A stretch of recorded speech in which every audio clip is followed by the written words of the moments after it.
ಕರ್ನಾಟಕದ ಬಗ್ಗೆ ಚರ್ಚೆ ಆಗಬೇಕು ಅಂತ ಅನ್ವೇಷಣೆ ಆಗುತ್ತೆ. ಆದ್ರೆ ಬರೀ ಪ್ರತಿಭಟನೆಯನ್ನೇ ಕಾರಣ ಇಲ್ಲ ಚರ್ಚೆ ಆಗ್ತಾ ಇದೆ, ಒಳಗಡೆ ಚರ್ಚೆ ಆಗ್ತದೆ. ಪ್ರತಿಭಟನೆ ಮಾಡೋದು ಇದ್ದೇ ಇರ್ತದೆ, ಅದೇನ್ ಮಾಡ್ಲಿಕ್ಕೆ ಆಗಲ್ಲ ವ್ಯವಸ್ಥೆ. ಚರ್ಚೆ ಎಲ್ಲರೂ ಮಾಡ್ತಿದ್ದಾರೆ, ಸರಿಯಾದ ದಿಕ್ಕಿನಲ್ಲಿ ನಡೀತಾ ಇದೆ, ಏನ್ ತೊಂದರೆ ಇಲ್ಲ. ಎಲೆಕ್ಷನ್ ಏನಾದ್ರು ಕುರಿತು ಅದೆಲ್ಲ ನಡೀತದೆ, ಅದೆಲ್ಲ ಇಲ್ಲಿ ಅಷ್ಟೆಲ್ಲ ಬೆಂಗಳೂರಲ್ಲಿ ನಡೆದಾಗ ಕೂಡ ಎಂತ ಪ್ರತಿಭಟನೆ ಧರಣಿ ಇದ್ದೇ ಇರ್ತದೆ. ಅಂದ್ರೆ ಇಲಾಖೆಗಳ ಮಧ್ಯೆ ಸಮನ್ವಯ ಕೊರತೆ ಅಂತ ಸಮಸ್ಯೆ ಆಗ್ತದೆ. ಹಣಕಾಸು ಇಲಾಖೆ ಮತ್ತು ಇಲ್ಲ ಅದು ನೋಡ್ಬೇಕು, ಇಲ್ಲ ಅದನ್ನೆಲ್ಲ ಇಲಾಖೆ ಸರ್ಕಾರದಲ್ಲಿ ಸಿಸ್ಟಮ್ ಹಂಗಿರ್ತದೆ, ಹೆಚ್ಚು ಕಮ್ಮಿ ಆಗ್ತಾರಲ್ಲ, ಇದೇನೋ ಹೊಸದಲ್ಲ.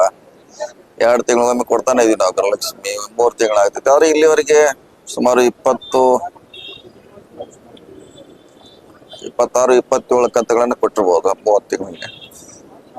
ಸೊ 2-3 ತಿಂಗಳ ವಿಳಂಬ ಆಗಿರ್ಬೋದು. ಕೊಟ್ಟಿದ್ವಿ, ಇದು ಕೂಡ ಕೊಟ್ಟಿದ್ವಿ, ಈಗ ಕೂಡ ಕೊಡ್ತೀವಿ.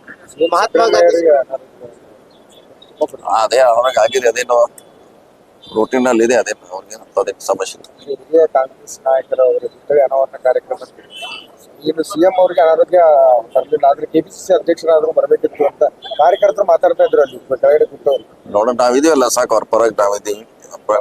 ಮಹಾತ್ಮ ಗಾಂಧೀಜಿ ಅವರು ನರೇಗಾ ಯೋಜನೆಯನ್ನ ಬದಲಾವಣೆ ಮಾಡ್ತಾ ಇದೆ.